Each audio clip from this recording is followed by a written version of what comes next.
Ang title po natin ngayon is si Jesus ang tamang daan. So John 14 verse 1 to 6. So babasahin po muna natin yung verse. Huwag magbagaba ang inyong kalooban. Sumampalataya kayo sa Diyos, sumampalataya din kayo sa akin. Sa bahay ng aking Ama ay maraming silid. Kung hindi ito totoo, sasabihin ko ba sa inyo na sa inyong pupunta ko roon upang ipaghanda ko kayo ng inyong matitirahan? At kapag naipaghanda ko kayo ng matitirahan, ako ay babalik at isasama ko kayo upang kayo'y makapiling kung saan man ako naroon.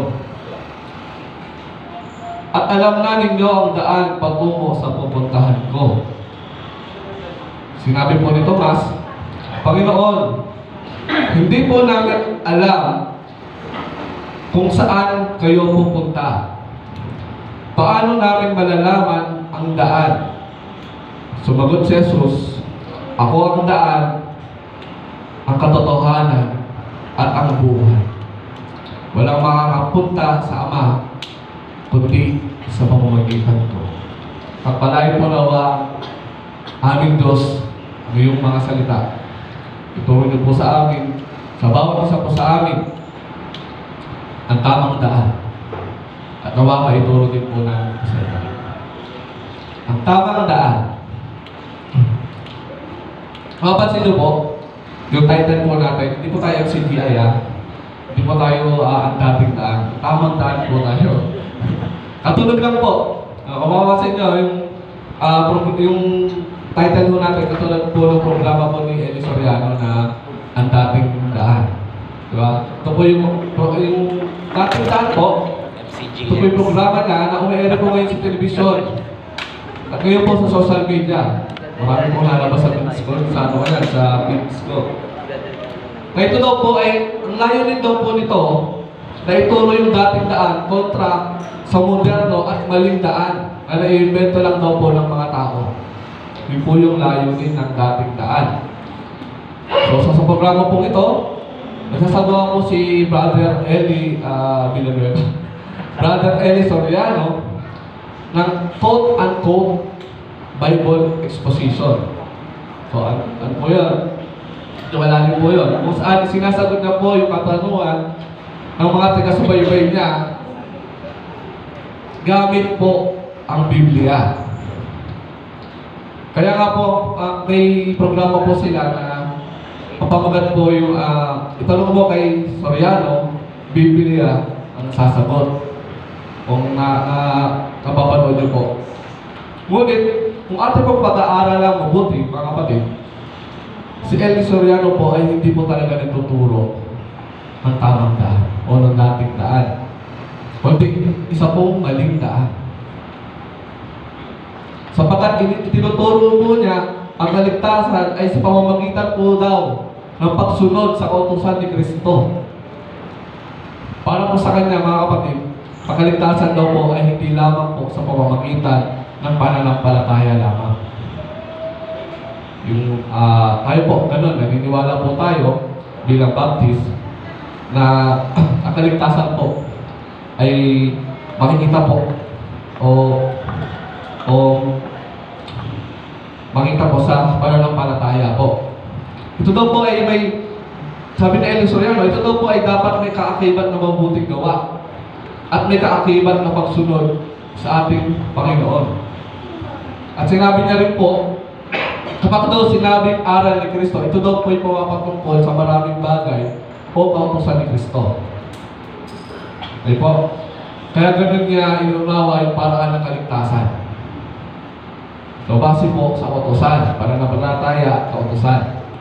So, ang paraan daw po ng kaligtasan sa pamamagitan daw po ng gawa at pagsunod sa kautusan ni Kristo. Yun po yung pananaw ni Eli Villanueva. Eli Soriano. Eli Villanueva talaga ako. So, gusto ko pong mapansin niyo po, hindi po masama ang mabubuting gawa sa sarili natin. Nagiging masama lang po ito kung ito po yung magiging basihan po natin ng ating kaligtasan. Ganun po. Sapagkat hindi po sapat yung mabubuting gawa para tayo ay maligtas. Ang mabubuting gawa po ito ay resulta po lamang ng ating kaligtasan. Hindi po siya basihan. Hindi po siya yung hindi siya yung ugat. Ito po ay bunga. Di ba po? Ayun po, maiintindihan po natin ito. Ngunit ano po ba talaga yung tamang daan ng kaligtasan? Makikita po natin yan, hindi po sa turo ni Eli Soriano. O kung kayo makikinig lang ngayon ng turo ni Eli Soriano, kasi nagtuturo po siya ng maling daan.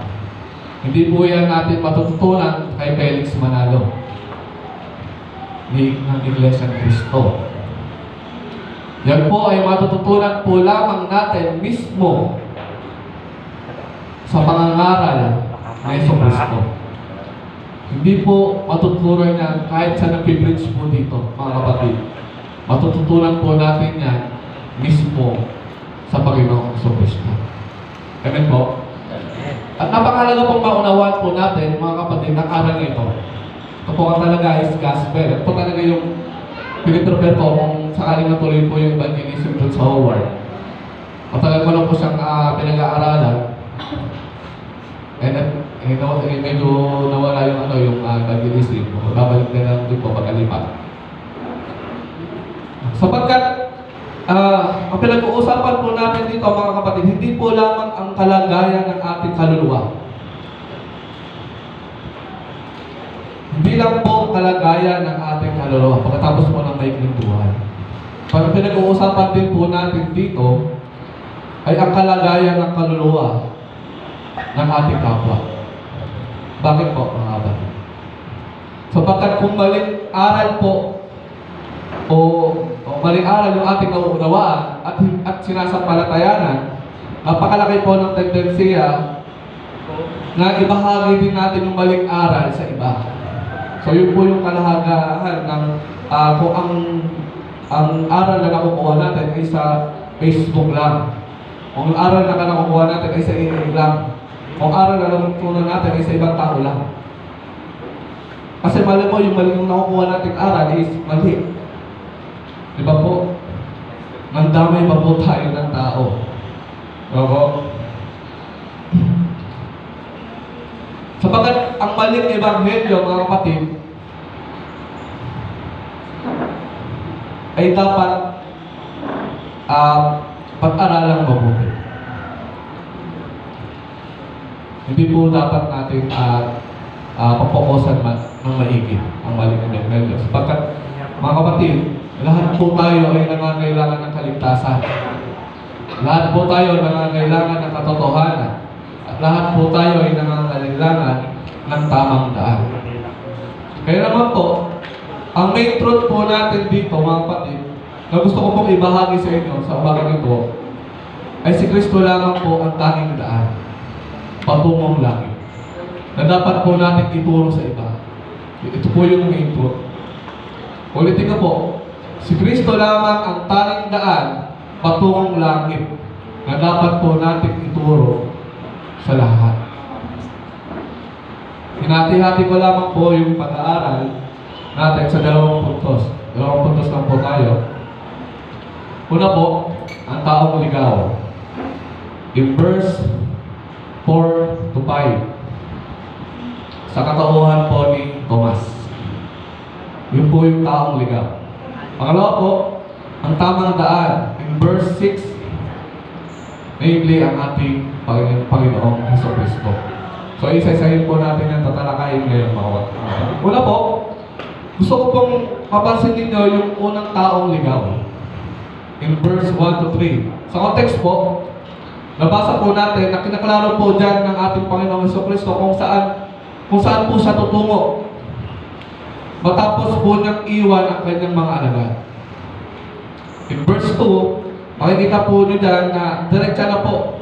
Kumbaga, hindi na po nagpaligoy-ligoy ang ating Panginoong Jesucristo at sinabi niya po sa kanyang mga alagad na siya po ay babalik sa kanyang Ama sa langit upang ipaghanda sila ng matitirahan. At pagkatapos po nang ipaghanda sila doon, ng kanilang matitirahan sa langit, ang sabi po ng ating Panginoon, pinangako niya na babalik po siya upang sunduin ang kanyang mga alagad at isama po sa roon. Diba po? Kaya naman po, ang pagdating po sa verse 4, umaasa po ang ating Panginoong Jesucristo na nakuha na po ng mga alagad, naiintindihan na ng mga alagad, nauunawaan na po na kanyang mga alagad ang kanyang ibig sabihin. Kaya po sabi po sa verse 4, at alam ninyo ang daan patungo sa pupuntahan ko. Si Jesus po ang nagsasalita dito, mga kapatid. At alam nyo ang daan patungo sa pupuntahan ko. So nakita po natin dito, mga kapatid, sa talata, na umaasa po ang Panginoon na naiintindihan na nila hindi lamang po yung lugar na pupuntahan ng ating Panginoong Jesus, kundi pati na din yung daan kung paano sila makakapunta roon. Ngunit mababasa po natin in verse 6 and verse 5 na tila ba hindi pa rin magets, hindi pa rin itong naunawahan ni Thomas ang ibig sabihin ng ating Panginoong Jesus. Tingnan niyo po yung sabi sa verse 5. Ang sabi po ni Thomas, Panginoon, hindi po namin alam kung saan kayo pupunta. Paano namin malalaman ang daan? Diba? Hindi ba kakasabi lang ng Panginoon sa verse 2 na siya ay pupunta sa kanyang Ama upang ipaghanda sila ng titirahan? Pero parang hindi po nakukuha ito ni Tomas, mga kapatid. Parang hindi pa niya naunawaan, parang nahihirapan pa siyang intindihin yung sinasabi ng ating Panginoong Jesucristo. Kung pagbubalay-balayan niyo po, so maaaring hindi siya masyadong nakikinig. Kahit maging tayo, mga kapatid, ganoon din. Diba? Kahit naman po malinaw yung aral dito sa unahan, hindi naman po tayo masyadong makikinig, hindi rin naman talaga natin malubusan maintindihan. Diba po?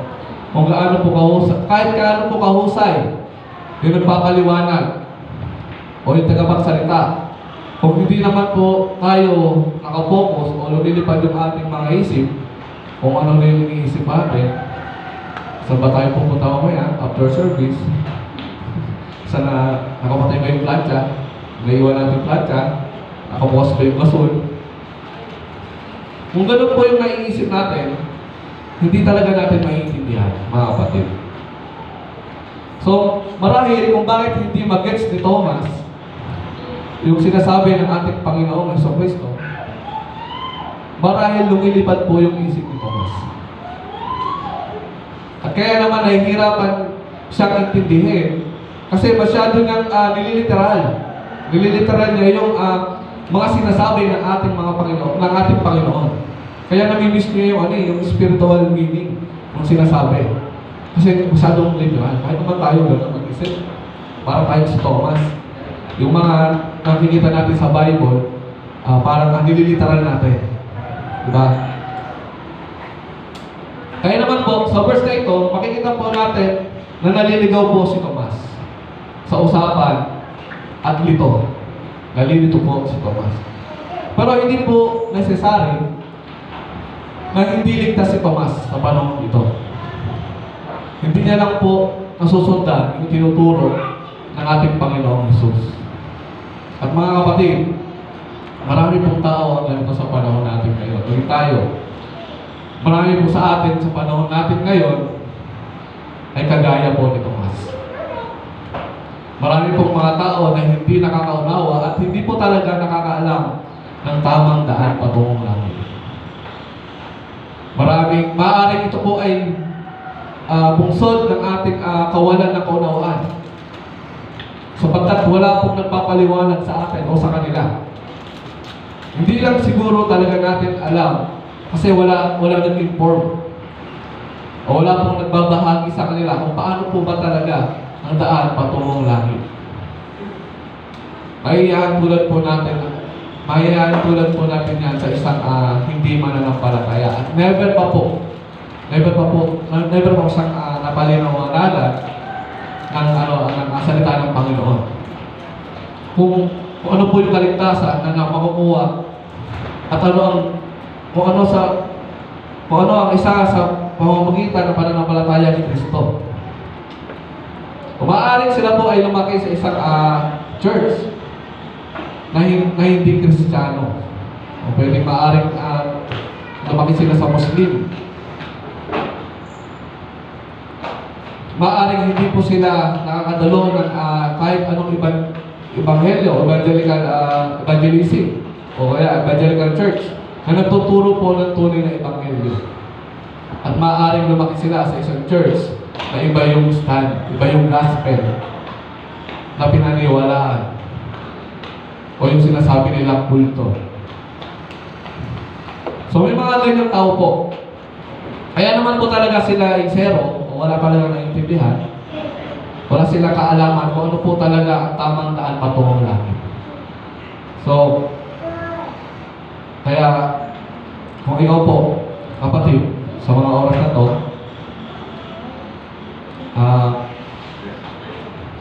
alam na po ba natin ang tamang daan patungong langit? O kagaya rin po tayo ni Tomas na clueless? Ano po ba talaga ang tamang daan? May mga tao naman na mananampalataya naman na nakakaalam na talaga ng tamang daan o gospel about sa tamang daan. Ang problema lang po, ayaw po nilang sampalatayanan. May nagbahagi na po nito sa kanila, itinuturo na sa kanila ang tamang daan, ang kaligtasan, ayaw lang po talaga nilang paniwalaan ito. Ayaw lang po nilang sampalatayanan ito. Ito po siguro ay marahil resulta po ng kanilang maling paniniwala o naitanim na sa kanila o naikarga na sa kanila nung mga panahon, mga naunang nag-share sa kanila o naikarga sa kanila ng mga sa kanila ng mga unang mga elders, ng mga leaders na natutunan nila is maling aral. Maaaring mas naniniwala pa sila sa kanila naligtas yung sa kanilang sarili sa pamamagitan po ng kanilang mga mabubuting gawa at pagsunod sa mga utos o pag-anib sa iglesia o pag-anib sa isang relihiyon. Naniniwala po sila na kaligtasan po na ang pag-anib po sa relihiyon, doon po natin makukuha yung kaligtasan. Doon po sila naniniwala. Or isa kung mabornagin ka, maging katoliko ka, o maging iglesia ka, pag nakaanib ka po sa kanila, nandun po yung paniniwala nila na maliligtas din sila. So po, maaaring mas naniniwala po sila sa tinatawag nila na prosperity gospel. Na kapag ka ikaw daw po ay sumampalataya, yayaman ka at gaganda ang mangyayari sa iyong buhay. Magkakaroon ka ng financial freedom. Mapapromote ka sa trabaho. Magiging maayos ang relasyon mo sa iyong pamilya. Yan po yung mga prosperity gospel. Pero mga kapatid, ito po yung kasinungalingan. Sapagkat hindi po ito tinuturo ng Biblia. Ipambanga kapag pagka naging Kristiyano ka, nadami pa yung pagsubok sa buhay. Naniniwala po ba kayo? Tayo, bilang born again, bilang Kristiyano, nakakaranas po ba tayo ng mga pagsubok? Amen po. Pero ang pagsubok na po yan, hindi yan para sa ating ikakasama, kundi para po sa ating ikakabuti. Ayan po yung good news, mga kapatid. So may mga ganung tao na ibang gospel yung kanilang pinaniniwalaan kaysa gospel na itinuturo sa Biblia. Maaari naniniwala sila na sa langit na sila talaga sa langit na talaga sila pupunta. Sabi sila consistent o parang confident Masalanan na sa GC pa ako eh. Diba? Kasi, nag-preach ako eh. Malaki na ako pupunta. Kasi na-attend ako ng church. Diba? Maaaring naniniwala sila na sila ay self-righteous. Sino po ba ang self-righteous dito?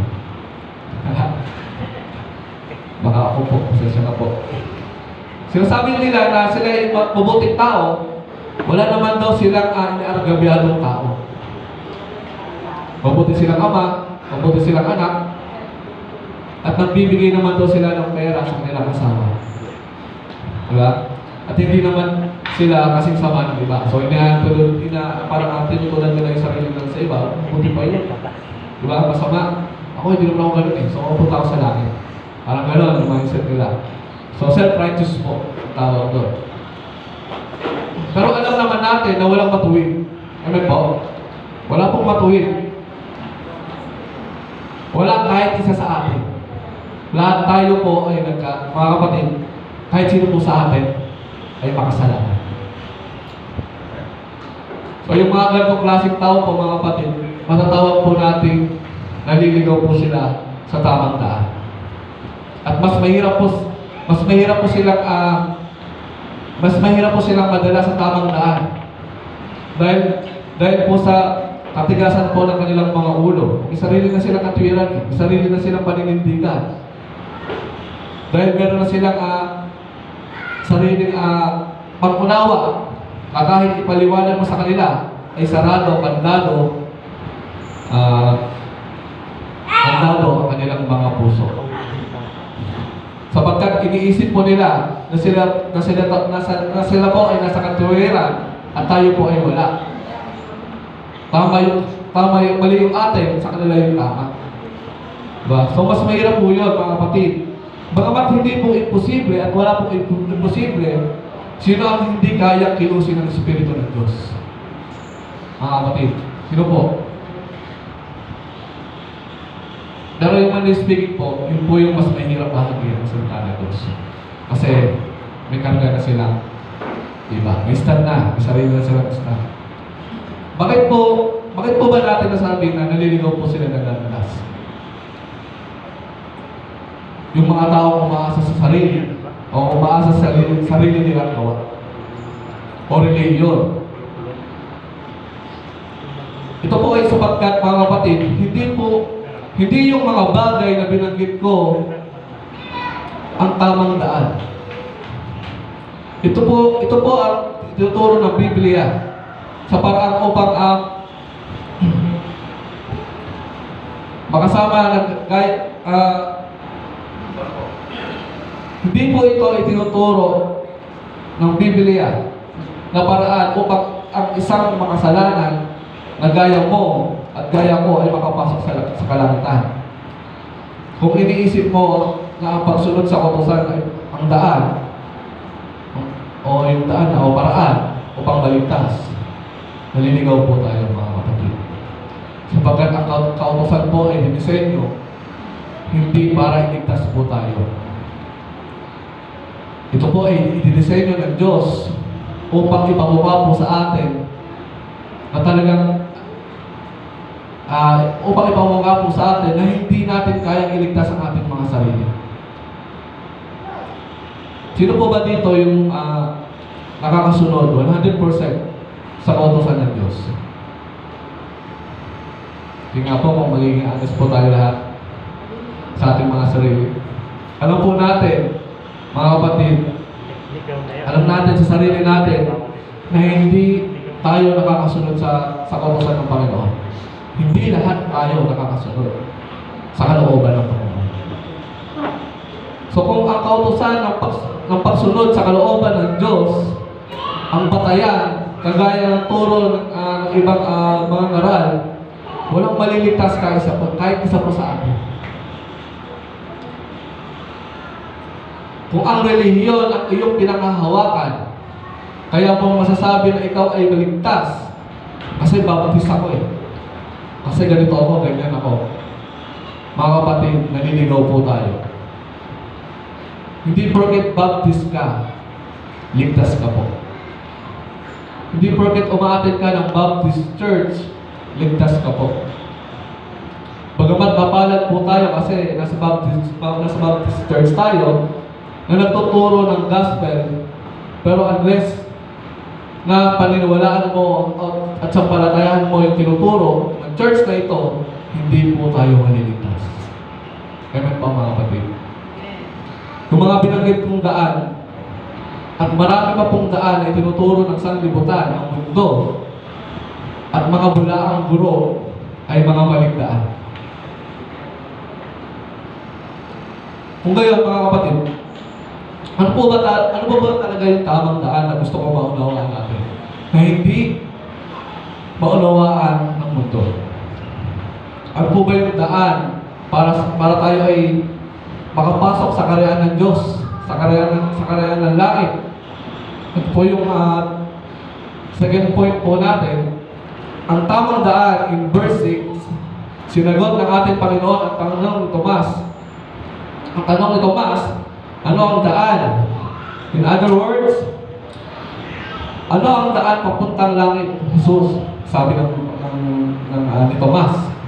Mga kapatid, napakaliwanag po ang sinabi ng ating Panginoon. Sabi po ng ating Panginoon, ako ang daan, ang buhay. Ako ang daan, ang katotohanan at ang buhay. Maliwanag po ako kapatid. Hindi ang relihiyon mga kapatid. Hindi ang mabubuting gawa. Hindi ang pagsunod sa kautusan. Hindi ang sakramento ng tradisyon ng simbahan. Ang sabi po ni Jesus, ako ang daan. So, makikita mo natin dyan, sinabi po niya, ginamit niya po yung definite article na ako ang daan. So, napansin niyo po ba yun? Hindi niya sinabing ako ay daan. Sinabi niya po, ako ang daan. In English po, I am the way. The way. Diba po? Pag sinabi po ako ay daan, pag sinabi niyo po ako ay daan, parang ang ginamit niya yung definite parang hindi niya yung ginamit na definite article, parang sinasabi niya dito na mas marami pang daan na tinutukoy niya. Isa lamang siya doon. Pag sinabi niya, ako ay daan. Pero ang ginamit po ng ating Panginoong Jesucristo dito, ako ay daan. Ako ang daan. Ang daan. Pero ang ginamit ng salita ng Panginoon, kung babasayan po ninyo, sabi niya po, ako ang daan.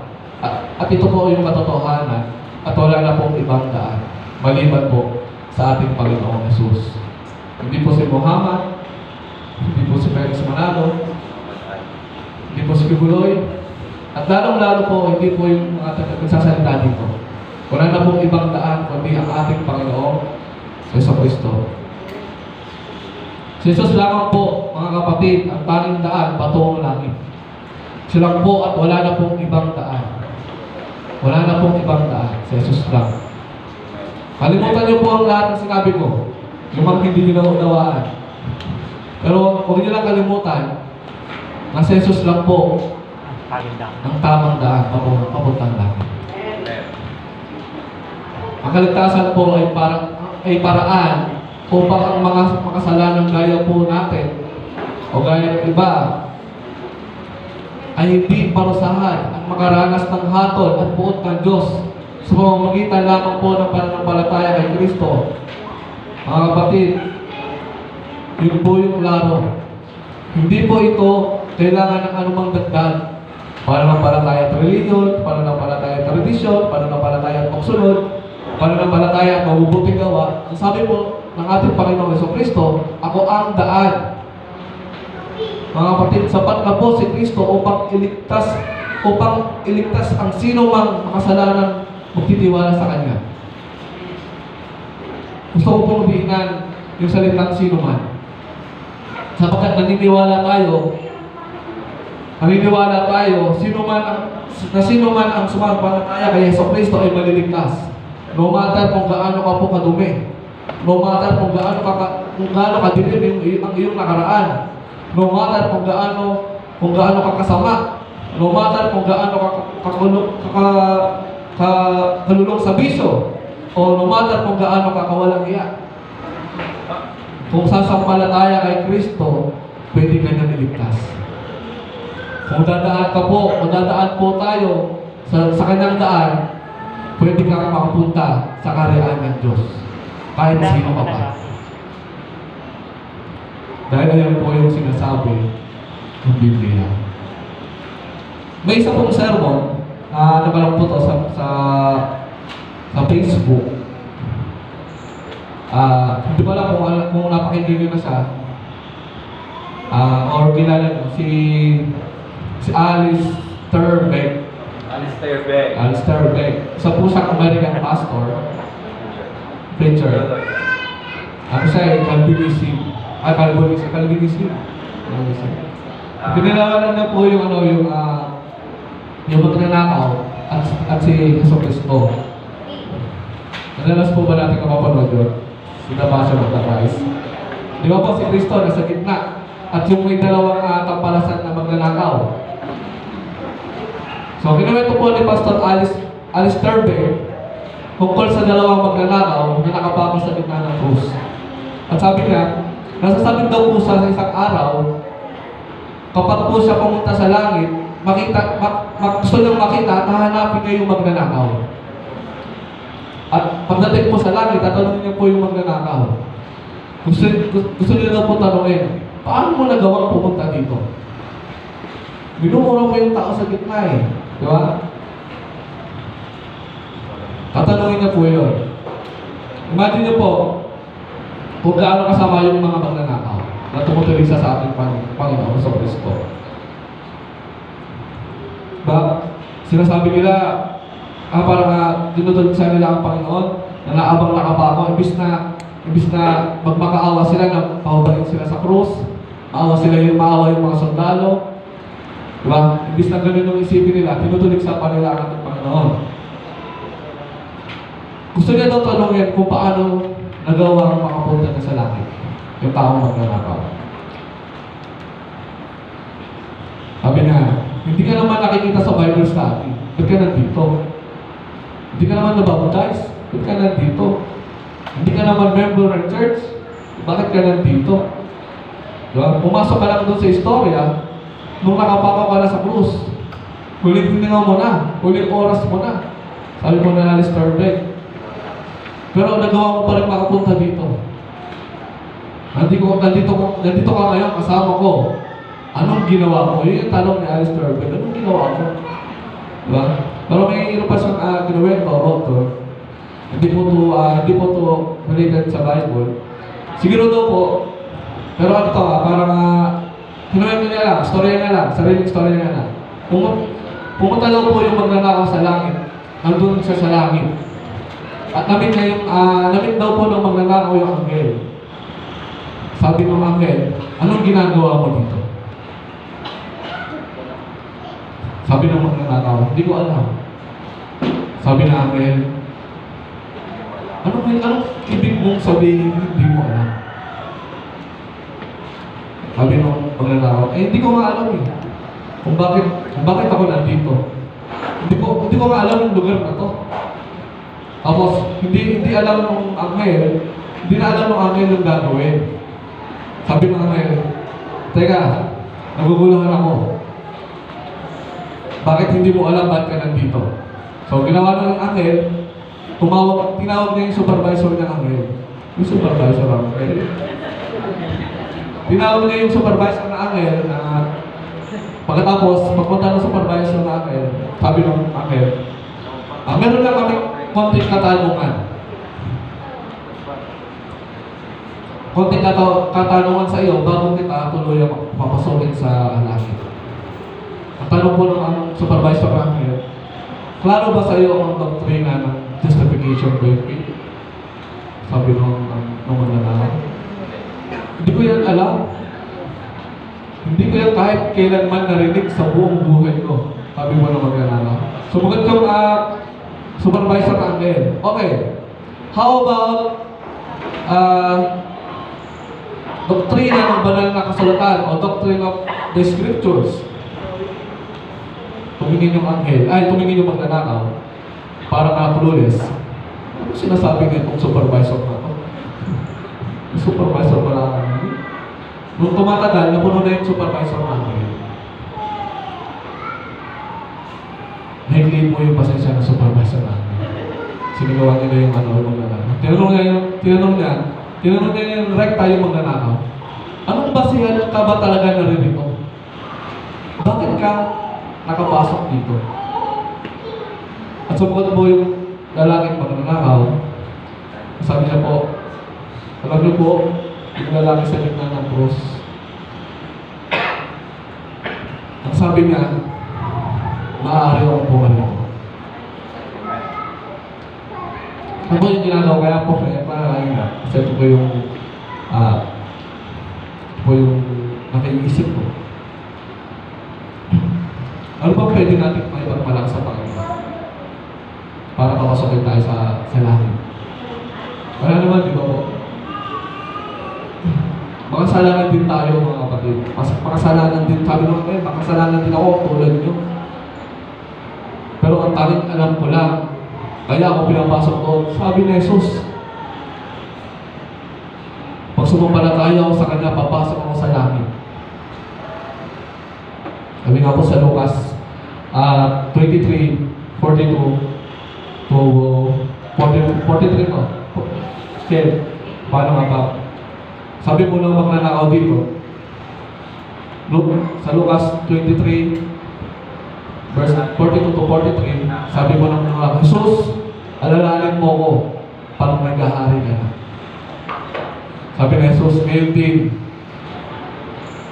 dadalhin kita sa paraiso. Diba mga kapatid?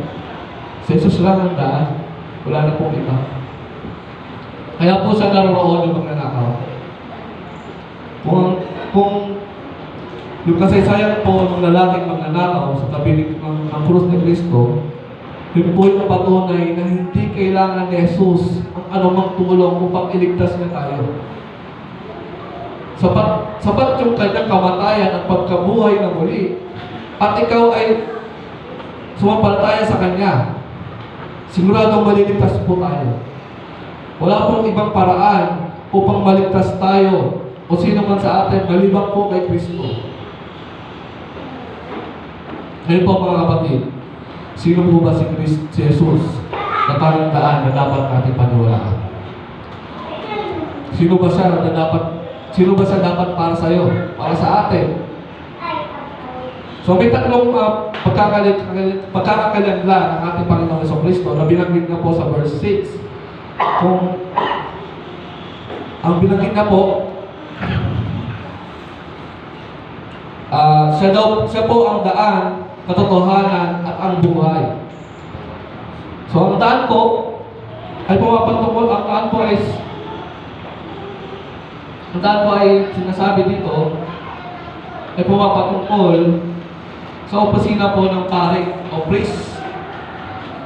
Sa context po ng Old Testament, siya lang po yung pwedeng pumasok sa dakong kabanal-banalan ng templo. Siya po yung pwedeng maging representative ng Diyos, ng tao sa Diyos. Ito po yun, ibig sabihin nun. Siya po yung magdadala ng kanilang alay noong panahon ng lumang tipan upang mapatawad po ang Israel sa kanilang mga sala. Hindi po pwede na kahit gawin ordinaryong anghel o sa anghel pa rin tayo. Hindi po pwede yung kahit sinong ordinaryong Israelita, ang mga pare lamang po ang mayroong karapatan na gawin iyon. At ang ating Panginoong Jesus po, mga kapatid, ang ating dakilang pare. Sapagkat hindi lamang po siya ang naging tagapag-alay para sa atin. Siya po mismo ang naging alay para po sa atin. Hindi lang siya naging priest na nagdadala ng offering.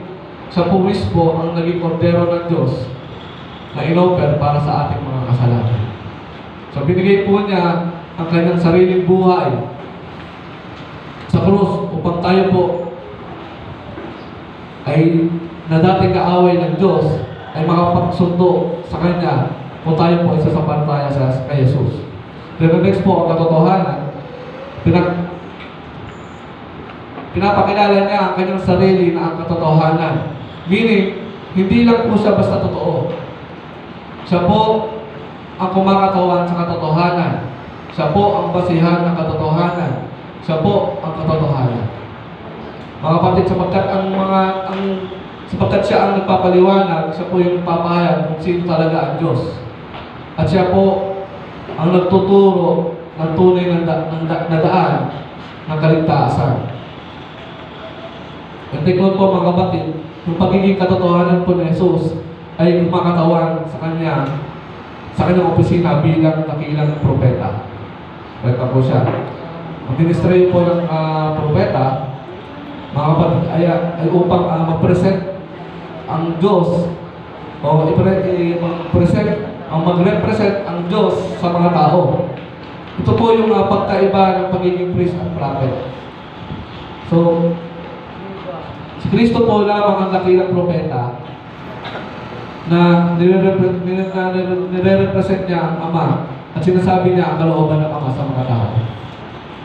At si Kristo po, sa panahon po ng Bagong Tipan, ang huling kapahayagan ng Ama sa mga tao. Sabi po sa Hebrew 1 verse 1 to 2, noong una, nagsalita ang Diyos sa ating mga ninuno sa iba't ibang panahon at iba't ibang paraan sa pamamagitan ng mga propeta. Ngunit sa mga huling araw na ito, siya ay nagsalita sa atin sa pamamagitan ng kanyang anak, sa pamamagitan ng anak ay nilikha ng Diyos ang sanlibutan at siya ay piniling tagapagmana ng lahat ng bagay. Mga kapatid, siya po ay nagsilbi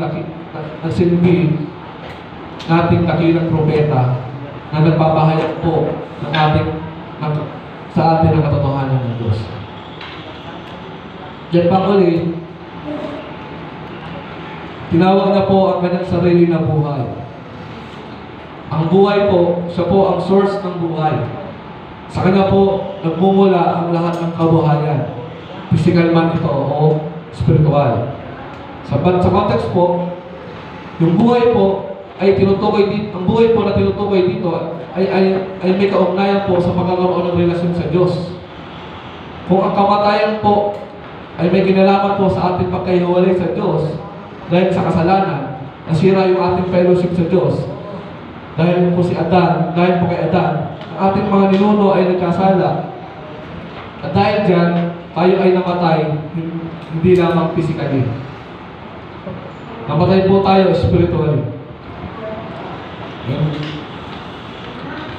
Kung ang kamatayan ay ang paghiwalay natin sa Diyos, ang pagkabuhay po ay ang pagnunumbalik natin ng maayos na relasyon sa Kanya.